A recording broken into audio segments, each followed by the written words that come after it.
इस लेक्चर में हम लोग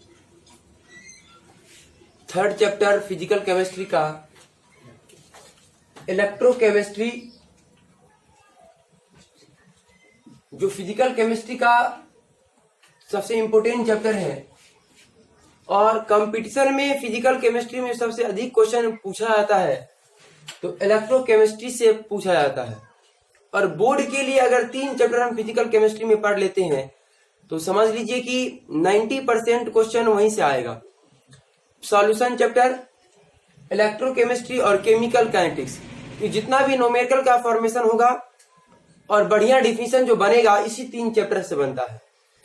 जैसे सॉल्यूशन चैप्टर में बहुत सारा ढेर सारा न्यूमेरिकल बन रहा था, उसी तरह से इलेक्ट्रोकेमिस्ट्री में भी बहुत सारा न्यूमेरिकल का फॉर्मेशन होगा। सॉलिड्स के स्टेट में ज्यादा न्यूमेरिकल नहीं बनता है, लेकिन इलेक्ट्रोकेमिस्ट्री में बहुत सारा न्यूमेरिकल बनेगा और ये चैप्टर इंटरेस्टिंग भी बहुत है।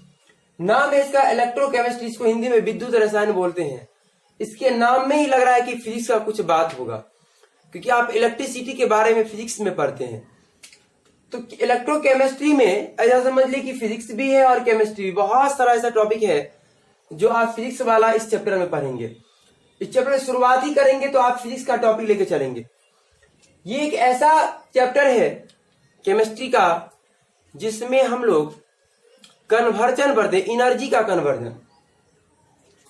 केमिकल एनर्जी को इलेक्ट्रिकल एनर्जी में कैसे कन्वर्ट करेंगे इसके बारे में जानेंगे हम, और इलेक्ट्रिकल एनर्जी को केमिकल एनर्जी में कैसे बदलेंगे हम इसके बारे में। मतलब इस चैप्टर में मेनली 2 चीज जानते हैं हम, केमिकल एनर्जी को इलेक्ट्रिकल एनर्जी में बदलना और इलेक्ट्रिकल एनर्जी को केमिकल एनर्जी में बदलना। यही 2 मेन टॉपिक है हमारे इस पूरे चैप्टर का।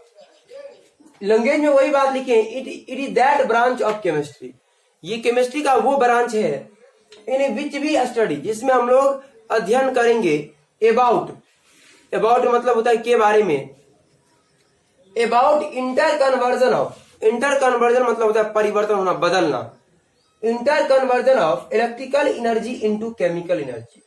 इलेक्ट्रिकल एनर्जी को केमिकल एनर्जी में बदलना सीखेंगे, विद्युत ऊर्जा को रासायनिक ऊर्जा में, एंड और केमिकल एनर्जी को इलेक्ट्रिकल, मतलब ठीक उल्टा, इलेक्ट्रिकल से केमिकल और केमिकल से इलेक्ट्रिकल एनर्जी का कन्वर्जन जानेंगे हम लोग। और ये जो कन्वर्जन होता है इलेक्ट्रिकल एनर्जी से केमिकल एनर्जी में और केमिकल एनर्जी से इलेक्ट्रिकल एनर्जी में, ये 2 अलग अलग डिवाइस के अंदर होता है, 2 अलग अलग टॉपिक है। जैसे केमिकल एनर्जी को हम लोग इलेक्ट्रिकल एनर्जी में बदलेंगे तो तब उस जानेंगे वो टॉपिक हमारा होगा गैल्वेनिक सेल का, और जब इलेक्ट्रिकल एनर्जी को केमिकल एनर्जी में बदलेंगे तो हमारा टॉपिक होगा इलेक्ट्रोलाइटिक सेल। 2 अलग अलग डिवाइस के अंदर होता है। जब केमिकल एनर्जी इलेक्ट्रिकल एनर्जी में कन्वर्ट होगा गैल्वेनिक सेल बोलेंगे उसको हम, और इलेक्ट्रिकल एनर्जी जब केमिकल एनर्जी में तो इलेक्ट्रोलाइटिक सेल। वैसे हमें सबसे पहले इलेक्ट्रोलाइटिक सेल के बारे में जानेंगे हम। इसको जानने से पहले कुछ बेसिक टॉपिक है इसका जो हम पहले जानेंगे। जैसे कंडक्टर और इंसुलेटर के बारे में पहले से भी जानते हैं, सॉल्यूशन में आप लोग को बताए हुए थे, जिसको हिंदी में सुचालक और कुचालक बोलते हैं।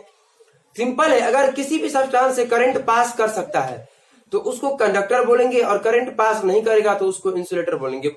समझने के लिए सबसे आसान लैंग्वेज, करंट पास करेगा तो कंडक्टर और करंट पास नहीं करेगा तो उसको इंसुलेटर बोलेंगे। तो यहाँ पे सिंपली लैंग्वेज में लिख दिए, और इसको डिटेल में तो हम सॉल्यूशन में बता ही चुके थे कि ऐसा सब्सटेंस विच अलाउ, ऐसा सब्सटेंस जो अलाउ करता है पासेस ऑफ इलेक्ट्रिक करंट मतलब विद्युत धारा थ्रू देम, उससे होकर के, इस कॉल्ड कहलाएगा कंडक्टर। और अगर अलाउ नहीं करेगा पास करने का इलेक्ट्रिक करंट को तो उसको बोलेंगे insulator. The substance which do not allow passes of electric current through them is called insulator। जब सब्सटेंस करंट को पास करने का अलाउ करेगा तो कंडक्टर कहलाएगा, और अलाउ नहीं करेगा तो इंसुलेटर कहलाएगा। वैसे इस चैप्टर में सिर्फ और सिर्फ हमें कंडक्टर के बारे में जानना है, क्योंकि करंट जो पास करता है केवल कंडक्टर से, इंसुलेटर से पास नहीं करता है। इसीलिए इस चैप्टर में केवल और केवल हम लोग कंडक्टर के बारे में जानेंगे। यहाँ पे लिख दिए, in this chapter we will only study about conductor. इस चैप्टर में केवल हम लोग अध्ययन करेंगे कंडक्टर के बारे में। अब ये कंडक्टर जो होता है वो 2 तरह का होता है, एक होता है मेटालिक कंडक्टर और एक होता है इलेक्ट्रोलाइटिक कंडक्टर। और इससे भी क्वेश्चन बनता है। There are two types of conductor. Conductor दो तरह का होता है, एक मेटालिक कंडक्टर होता है और एक इलेक्ट्रोलाइटिक कंडक्टर। और इसको समझना बहुत आसान है।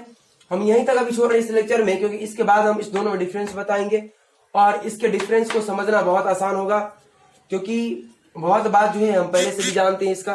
तो 2-3-4 पॉइंट लिखाएंगे इस दोनों के बीच में डिफरेंस में, मेटालिक कंडक्टर और इलेक्ट्रोलाइटिक कंडक्टर के बीच में।